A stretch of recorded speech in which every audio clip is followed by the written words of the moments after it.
Salve, salve, salve, salve, rapaziada! Tudo certo com vocês? Como vocês estão? Espero que todos estejam bem.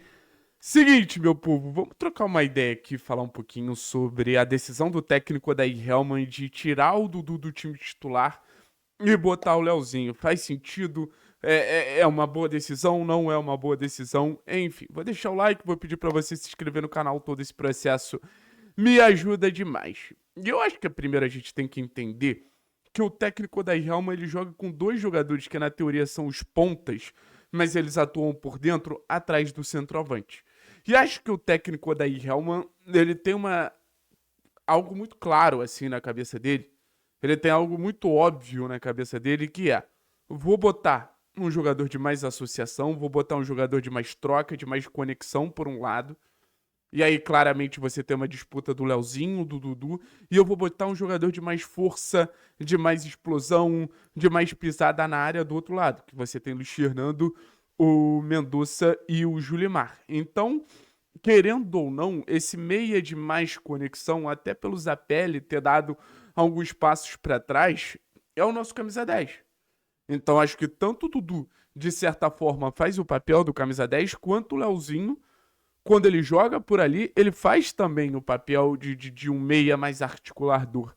E assim, eu acho que é realmente o que o Leozinho ele pode entregar, tá? Antes que vocês falem, mas o Leozinho, eu acho que o Leozinho ele entrega algo nesse sentido.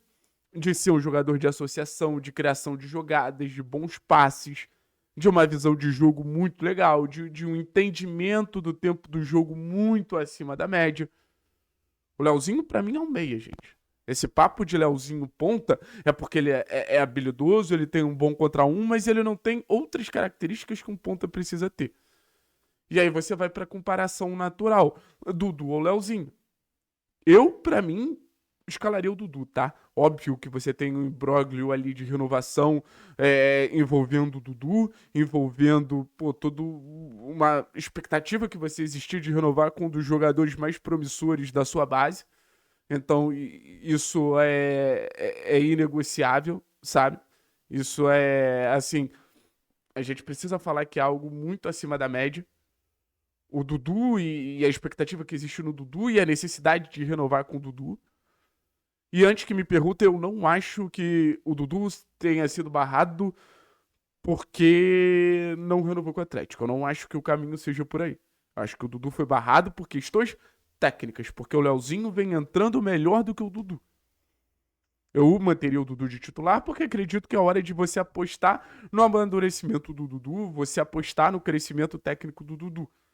Mas querendo ou não, o Leozinho ele também parte de um processo de crescimento, de amadurecimento muito legal.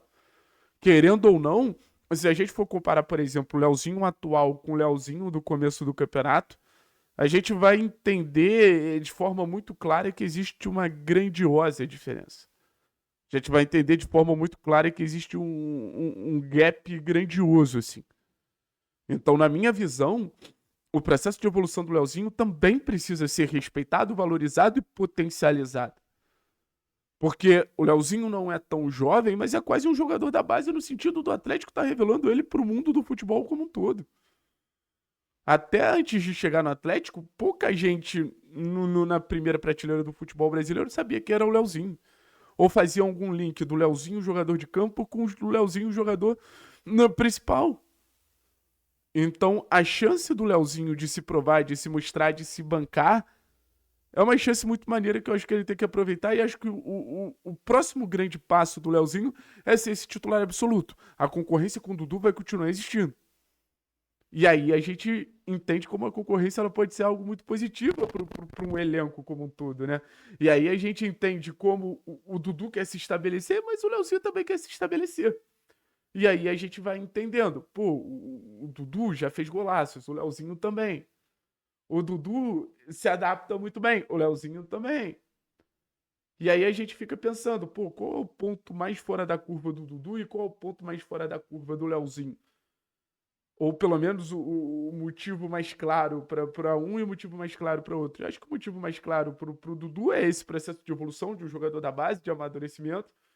E para o Leozinho, é que eu acho que o Leozinho tá melhor que o Dudu. O Leozinho, ele vem vivendo um momento de muita confiança, né? Isso influencia demais na cabeça do jogador. Eu acho que o momento que o Leozinho vive, o momento que o Julimar vive, são momentos, cara, muito, muito, muito, muito parecidos. São momentos muito, muito, muito, muito semelhantes, assim. O Leozinho, basicamente tudo que ele tenta fazer dá certo. Ah, um chute despretensioso. As coisas acontecem ali pro lance dar certo. Ah, uma bola assim. As coisas acontecem ali pro lance dar certo.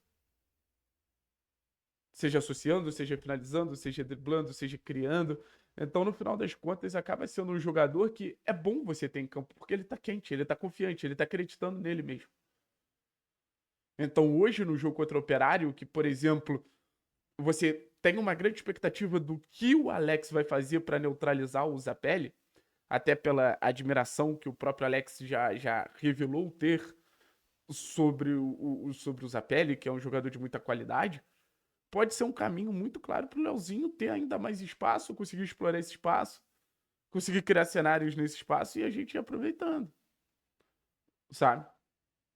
O Leozinho dificilmente vai ser o foco do time. Porque para pensar, o analista do adversário, ele tem uma herança. Ele vai lembrar do Zapelli, ele vai lembrar do Luiz Fernando, ele vai lembrar do Viveiros. E o Leozinho, que é subestimado, tanto pelos adversários quanto pelo próprio torcedor do Atlético, ele vai tendo mais espaço ali. E eu acho que isso é muito maneiro. O quanto o Leozinho ser subestimado pode ser um ponto de não foco em cima dele. E isso vai construindo ali uma liberdade para que ele possa desenvolver o jogo dele da melhor maneira possível. Porque no final das contas é isso, sim. A capacidade do Leozinho de encontrar espaços, e acho que isso ele tem muita facilidade, até por ter vindo do futsal. E a partir disso ele vai. E a partir disso ele vai encontrando os espaços ali. A partir disso ele vai desenvolvendo o jogo dele ali. Sabe? Então eu sou. Eu sou fã do Leozinho, cara. Vou falar pra vocês. E a gente fica sempre na expectativa, que eu acho que é um detalhe muito legal quando a gente opta pelo Leozinho, de um lance. O Leozinho tem lapsos de gênio, né? Assim como o Dudu, e acho que até nisso eles se coincidem e de alguma maneira eles disputam. O Leozinho tem lapsos de gênio. O Leozinho, quando quer tirar coelhos da cartola, é um absurdo. O Leozinho, quando quer fazer com que o jogo ele seja sobre ele, sobre o talento dele, sobre a capacidade de desequilíbrio dele, é um absurdo. Então hoje, da mesma maneira que foi, por exemplo, no último jogo contra o Vila Nova, a gente fica muito ansioso para ver essa capacidade de ir além do Leozinho. Beleza? Acho que é isso, meu povo. Tamo junto. É nóis. Forte abraço. Tchau, tchau. Seremos felizes. Isso que importa. Daqui a pouco eu venho aqui para entregar a análise do Atlético de aspirantes ali na Taça FPF.